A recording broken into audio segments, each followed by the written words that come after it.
Olá, boa tarde. Você acompanha agora notícias do Brasil e do mundo desta terça-feira. E eu começo essa edição com as manchetes dos sites dos principais jornais do país.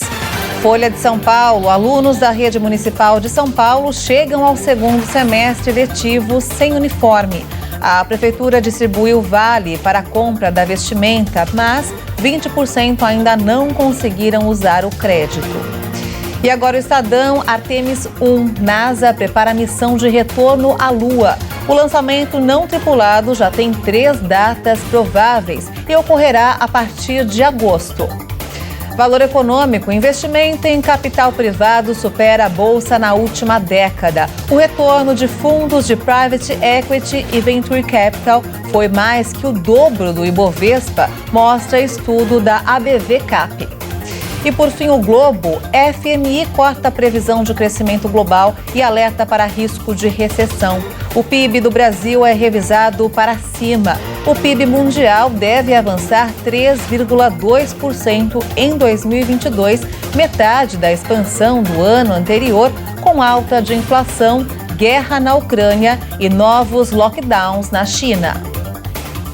O ministro da Saúde, Marcelo Queiroga, disse que o Brasil fez o dever de casa diante do surto de varíola do macaco. Segundo ele, a vacina contra a doença é negociada para o público que tem maior risco de contaminação.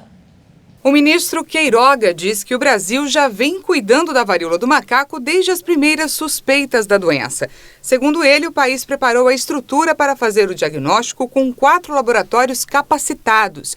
Os laboratórios prontos para o diagnóstico da doença, segundo o ministro, estão no Instituto Adolfo Lutz, em São Paulo, na Fundação Ezequiel Dias, em Minas Gerais, na Fundação Oswaldo Cruz, no Rio de Janeiro, e no laboratório da Universidade Federal do Rio de Janeiro. A ideia é que a população seja orientada sobre as formas de contágio e que os casos sejam identificados e os pacientes sejam então isolados, para evitar que a varíola do macaco se espalhe. Nós aqui no Brasil já vínhamos fazendo o nosso dever de casa.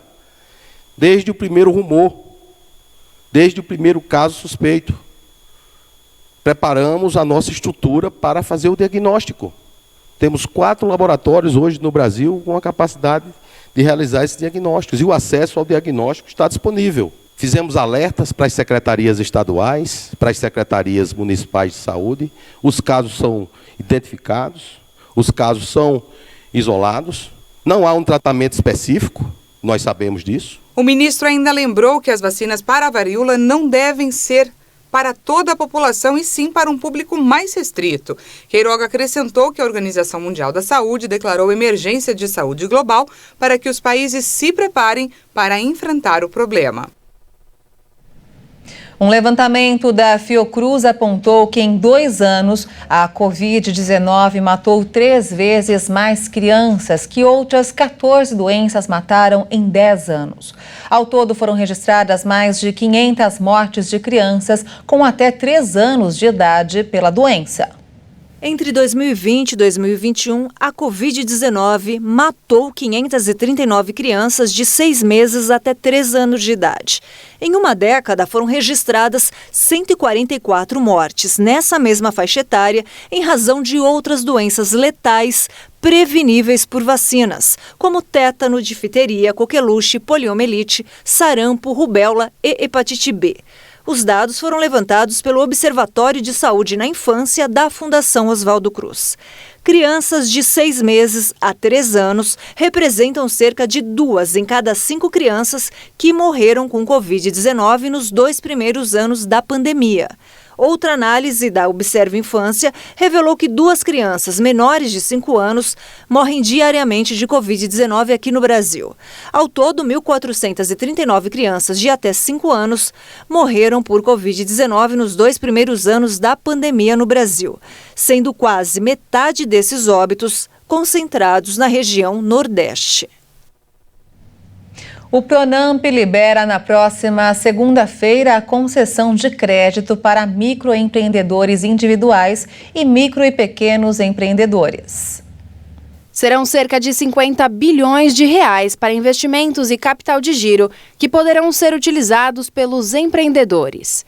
O dinheiro poderá ser usado para a compra de equipamentos, realização de reformas e pagamento de despesas, como água, luz, aluguel e salário de funcionários. A nova rodada do Pronamp, que é um programa nacional de apoio a esses profissionais, deve beneficiar empreendedores de várias áreas, como artesãos, manicures, borracheiros, confeiteiros e entre outros profissionais. O prazo máximo de pagamento é de 48 meses, para um financiamento de até 30% do faturamento declarado pela empresa no ano de 2021. O valor é limitado a até R$ 150 mil, com carência de até 11 meses. Os juros são de 6% ao ano, mais a taxa básica, a Selic. O Brasil tem cerca de 13 milhões de microempreendedores individuais e 5,5 milhões de micro e pequenas empresas. Esse volume corresponde a quase 98% das empresas existentes no país.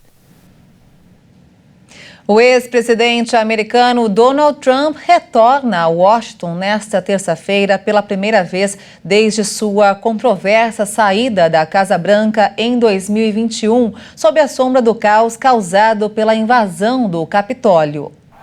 Ele vai à cidade para participar de um evento do America First Policy Institute, um think tank dirigido por seus aliados. Seu discurso acontecerá horas depois do término de uma série de audiências públicas do Comitê da Câmara dos Representantes, o qual investiga o ataque ao Capitólio em 6 de janeiro de 2021. Seus membros insistem na responsabilidade de Trump no episódio. Desde que perdeu a eleição para o democrata Joe Biden, o republicano afirma sem provas que houve fraude no pleito de 2020. Trump, de 76 anos, mantém um lugar central nas fileiras republicanas, com um núcleo de apoiadores leais, o que o colocaria na primeira posição caso decida se candidatar à presidência. A União Europeia aprovou uma proposta de emergência para reduzir o consumo de gás russo. O grupo discute até uma possibilidade de racionamento do serviço. A Gazprom, empresa responsável pelo fornecimento do gás russo para a Europa, anunciou uma redução no fornecimento nos próximos dias. O motivo é a manutenção de uma turbina na estação de Portovaia, que fica em território russo e terá que ser desligada. Com isso, o fornecimento será reduzido em 20%. Essa é a segunda interrupção em menos de uma semana. Antes, o gasoduto Nord Stream também estava passando por reparos e teve a capacidade reduzida para 40%. A decisão da Gazprom aumentou a preocupação na Europa, que tem buscado outras alternativas energéticas. Autoridades do continente cogitam que o gás está sendo usado como arma política pela Rússia em resposta às sanções impostas pela guerra na Ucrânia. Por isso, países da União Europeia aprovaram nesta terça-feira uma proposta de emergência para diminuir o consumo de gás. O objetivo é reduzir de forma gradativa a dependência da energia russa. O Conselho de Ministros concordou em reduzir o uso em 15%. Em comunicado, o Conselho acrescentou ainda que prevê a possibilidade de ativar um alerta de segurança do abastecimento. Nesse caso, a redução do gás passaria a ser obrigatória. Arqueólogos revelaram em Israel uma moeda da antiga era romana. Datada de 1900 anos, a moeda está em ótimas condições de preservação e é a primeira a ser descoberta na região. Olha só. A moeda foi cunhada no 8º ano do governo de Antônio Pio, que governou de 138 a 161. O período ficou conhecido como Pax Romana, quando havia relativa paz em todo o Império Romano.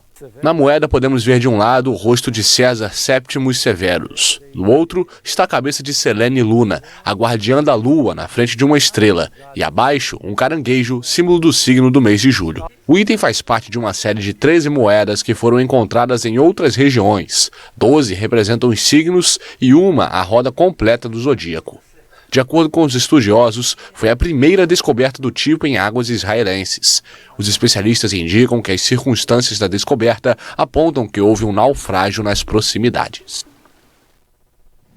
E essa edição fica por aqui. Eu volto logo mais no Jornal das 18h30, ao lado de Juliana Dariva com outras informações. Obrigada pela sua companhia e até lá. Tchau.